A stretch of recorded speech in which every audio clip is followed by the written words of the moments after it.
the power is you. It's time for the Counterforce review for the Wii.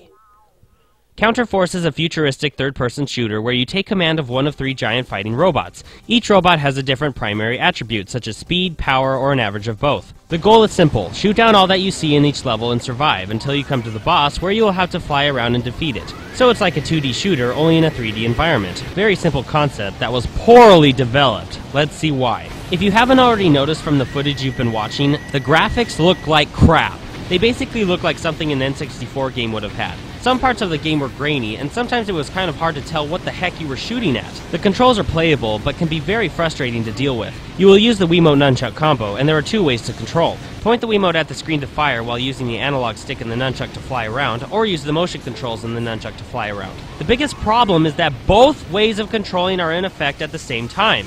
Now, it might not be such a problem if you're only going to use the motion controls, but I find that they can sometimes become a hassle to deal with, so I just use the control stick. But because both controlling methods are in effect at the same time, you know where I'm going with this. It could become a big challenge between you and the motion controls, because even the slightest tilt of the nunchuck can throw you off course. To add to the control problem, there's no auto-fire, and since there are many enemies, you will constantly have to keep pressing the A or Z button, which gets pretty tiring after a while. This is by far the shortest game I have ever played for the Wii. On average, you will probably get between 30 to 40 minutes of gameplay for the entire game. There are only 5 levels, and each one's length, including the boss fights, will only take you around 5 to 8 minutes to complete. Another thing that was annoying is that if you die too many times, you would have to restart the entire game. Save points don't exist in this game. It doesn't matter which level you die your last life on, you will still have to return to the beginning of level 1. Annoying? Very. As you go through each level, there will be items such as upgrades for your weapons and boosters! See? Listen.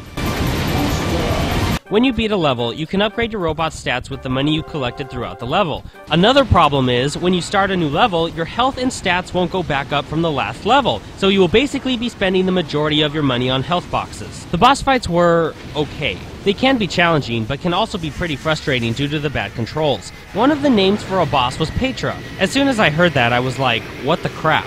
What is Petra, you might ask? Petra is a city in the Middle East, around 100 miles south-southeast of Jerusalem. I just found the choice of name to be a bit weird, because like the other bosses are Scorpius for scorpion and Drakena for dragon. Well, actually, it's really pronounced Dracena from the ancient Greek word Drakena, which means female dragon. But actually, in today's world, Dracena is a genus of plant. Just review the game. Don't you like hooray for knowledge?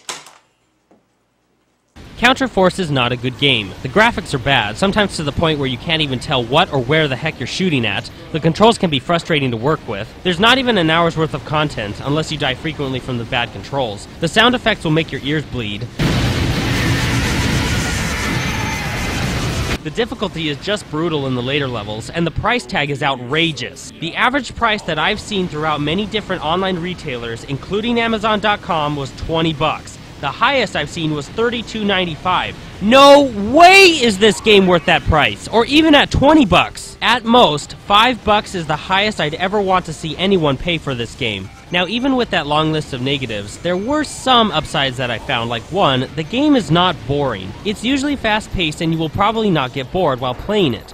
Now, that isn't to say that you will probably get bored with it in general, but probably not when you're playing it. 2, although the graphics are bad, the attacks and explosions did look pretty cool. And 3, even though the sound effects were bad, the music was pretty good. But still, this is definitely one game you probably should avoid.